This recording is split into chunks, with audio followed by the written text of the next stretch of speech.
Akatambi koolaba kano abaana ab'essomero bali mu kukola mukwano, baavudde ku ssomero tebaasobole na kujja mu yunifoomu, bagenze straight mu nnyumba ne batandika okwekwata akatambi nga bali mu kwenywegera, nga bali mu kwekuba ffinga, nga bakola buli kimu ekyesittaza.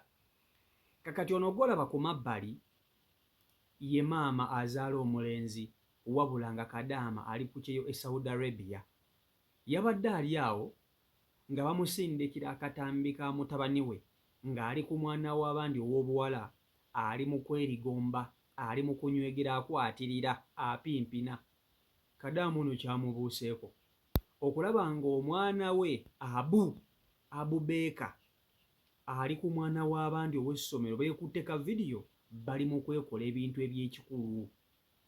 Kadaama ono agamba nti mutabani we ono ekisooka wa myaka 17, naye ke bakeera ku makya ne bamukwata ne bamusiba olw'omuwala ono, tagenda kumujja mu kkomera, tagenda kumuyamba mu kintu kyonna kyonna, kasita bakeera ku makya ne bamusiba olw'omuwala ono. Agamba ye ngamba omulimu gwe agukoze, ayita mu bulumi bungi okusasula school fees w'omwana ono ow'obulenzi Abubeeka, naye kyamumazeeko enviiri ku mutwe okulaba nga Abubeeka talowooza ku biki mama we byayitamu Saudi Arabia, talowooza ku bulumi mama we bw'ayitamu nga anoonya ssente eza school fees. Yasazeewo okukwata vidiyo kuziteeka ku social media ng'ali n'omwana w'abandi ow'obuwala bali mu kwekola mukwano, bali mu kwenywegera. Kati no vidiyo egenda erimwe mwenna abazadde abalina abaana ab'obulenzi. Ono ye Kadaama agamba mutabani we bagenda kumusiba, naye tagenda kuwaya ennusu eki, tagenda kuwaya ennusu ebi okugyayo mutabani we mu kkomera. Ayagala mutabani we asasulire ebyo by'akoze. Ku myaka 17 omwana aba ategeera bulungi nnyo nti kino kyenkola nsobi.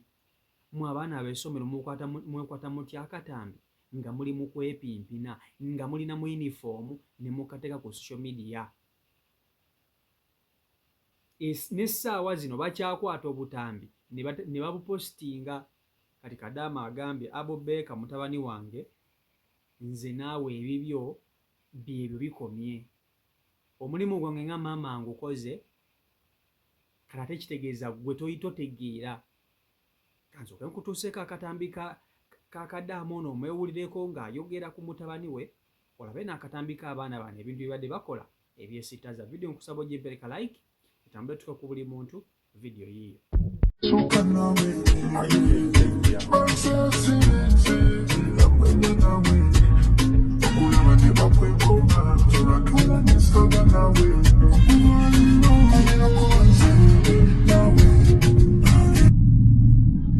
Okay, tambuza vidiyo eno okusaba gy'owudde. Ekyokubiri gisevinge, yenze maama wa Abu, yenze maama wa Abu omuvuka gumulabye nga atwerengamu vidiyo. Vidiyo eno nkikolete abantu abo, famire yange, famire ya maama w'omuwala n'omwana w'omulenzi. Ndi Proud Kadaama, ndi single mother banga Saudi Arabia. Byenjogera bijja ku bintu by'obwongo bwange, sirina kyentya. Omwana oba mumukwata banange sirina kyengenda kukolawo, kirina okubagamba. Message mpitirivu mu inbox WhatsApp. Oyo omuwala neighbor, ebyalo biri ba neighbor. Okitegeera ekintu ekyo. Kati amawulire gatutuuseeko, abakulu n'abakunduza ne boogera, naye lwakuba nti ensonga eriwo, maama w'omulenzi Kadaama. Nyongera okubajjukiza ndi mukazi muzadde, nina abaana 3. Oyo omwana omukulu myaka 17 agenda asibibwe. Njagala n'abo abato balabireko nti maama woba okuza omusango olina okumaliriza. Saagambye omwana ndikwata essimu weekwata vidiyo, saagambye omwana nti genda okwane, essomo mulimanyiridde and boarding, ate essomo liri mix. Tukola bukozi. Nyongera okubajjukiza sigenda kutula kintu wadde na video mbadde ngenda kugikola mu Lusoga naye Olusoga terutuyamba nnyo. Ngezaako okwogera Oluganda nga njagala ensinensi ekola ekitegeere. Nze okubeera Kadaama masaza 7 okubeera Kadaama sigenda gamba nti buli kimu kyonna ekiri ebizibu ebiri mu famire yange ngenda kubimaliriza. Sigenda kutwalako wadde ploti emu yadde akayumba okasingayo yadde akabizinesi okasingayo mbusasulira omwana omusanvu. Oyo omwana mukulu alina amatu agawulira alina amaaso agalaba. Mwana wange Abu ndi mukazi mulamu. Essemu naligula school fees mutoola omanye nga gituyitamu ne programu eddako ogimanyi okitegeera. Ekyo wasobodde okukola oli muntu mukulu. Omwaka gw'18 gukusange mu kkomera oba bakunoonya oba odduka oba bakukwata kumanyi. Eno video famire yange niweegiraba mumanyi. Kino ekintu nkikoze nga kijja ku ntobo y'omutima gwange. Mwena muli bazadde abaana bakyali bato okitegeera. Kati gwe oba osaba okukola ekyo kintu kikole. Nabadde Saudi Arabia saagayo mwana teweekwata essimu. Mwana wange Abu ebyo badde okola ku ssomero byo badde okola taata. Njagala nsigaza ababiri nabo balabire ku nabo balenzi bakikole nabo bategee nti maama Abu yakikola n'amuleka ne bamusiba bakusibe. Sigenda kutunda kantu kankenina tubonaabona tukola mu baana toweebaka 24/7. Manyi bwe kitegeeza okwagamba ku ddungu ne twagenda Uganda tuba tulina mission tetulina bakudimaliriza. Omuntu alaba nti oli mugagga. Nkola mu baana mujje mulozeeku baani abakola mu baana ku TikTok mujje mubuulire abantu bakituyitamu.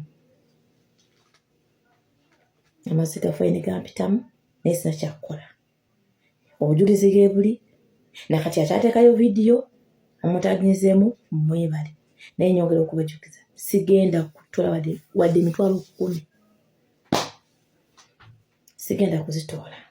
Mumumanyi omwana wa Kadaama nkole ntya omwana oyo mulenzi ekomera abasinga basajja abaliyo mugende mumusibe. Siina kyengenda kugamba nti oba famire omwana mugende musibe omwana wange naye nze ku bunaku bwenina sisobola kutoola wadde kapu wadde omwigo ogwetaka nti ntangira ogw'omusanvu sisobola. Abaana bali 3 bonna balenzi kati wentandika ku ono n'abasigaddewo kati abaana abato balabire ku mukulu waabwe nti maama byalina yabijja mu ntuuyo ze si byakuzanyiramu.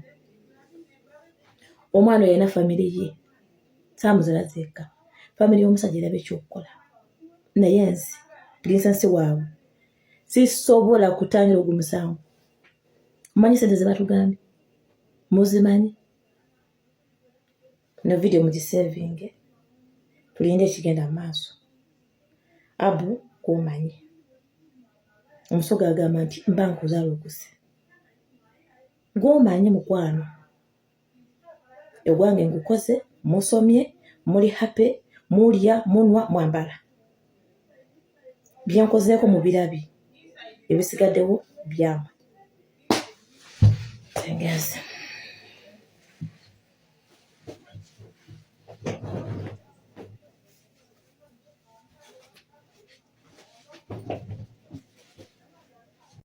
Abo be baana b'ennaku zino be mulina. Abaana bava ku masomero tebajja mu yunifoomu ne batandika okwekola ebintu eby'ekintu ekikulu nga tewali muntu n'omu abakubye ku mukono. Buno obulumi bwa maama. Omuntu atalina mwana tosobola kuba nti ate oteebereza omukyalo ono kyayitamu. Omukyalo ono kyayitamu ayita mu bulumi bw'ekika ekyawaggulu kubanga amanyi nnyo ekkubo mutabani we lyayolekera nti kyamu era nti bbi. Amanyi ekiyinza okuddirira mu ekyo nti omwana ono ow'obuwala ayinza okusibya mutabani we erya ddala. Abaana bano bali mu kukola ensobi gye bagenda okwejjusa obulamu bwabwe bwonna bwonna. ate ng'omuntu alina okukafiramu mu ebyo ensonga ye mwana ow'obulenzi. Obalaba nti ebintu bino bakola, omulenzi talina kukaka konna konna kwali mukola ku muwala ono, naye ate abazadde b'omuwala basobola okusiba omulenzi ono ebisunzi ne babisuula mu ttooyi olw'akatambi kano. Bonna baana bato, omuwala ali myaka nga 17 n'omulenzi kye kimu, naye omulenzi basobola okumusiba olw'okuba nti ali mu kukola ekikolwa kino n'omuwala. Ate ne baagala bajje mu maama w'omulenzi ssente. Kadaama agambe siri wiringi kuyingira mu katemba oyo. Ekisookera ddala ddala ebigenda mu maaso, pulaani ze tulina, Abubeeka mutabani wange azimanyi, tewali kyatamanyi, buli kimu akimanyi, kye tulina okukola ne kye tulina kukola. Namugamba dda abenga omwana ategeera yeesonyiwa okukola ebintu eby'ekisiru. Bakwata batya akatambi nga bali mu kwekola ebintu byabwe ne bakakola ne bakapostinga ku social media. Lwaki? Buno bulumi bwa muzadde atalina mwana mulenzi gw'atasobola kukitegeera. Nga bwe mulumirirwa abaana bammwe ab'obuwala, eryo n'abalumirirwa abaana baabwe ab'obulenzi, kubanga omulenzi ekkomera limuyita. Omulenzi ekkomera limuyita. Era bwetyo bweri. COMichael Uganda YouTube channel kwoli. Mpe endowooza mu comment section ku nsonga eno. Mbaagala nnyo abeekuumira ku mukutu. Genda maaso n'okuba nti osubscribe nga tunaba kutwegattako, tusobola okuba ne tutambulira ddala wamu bubaya sana. Mbere bulungi, mweraba.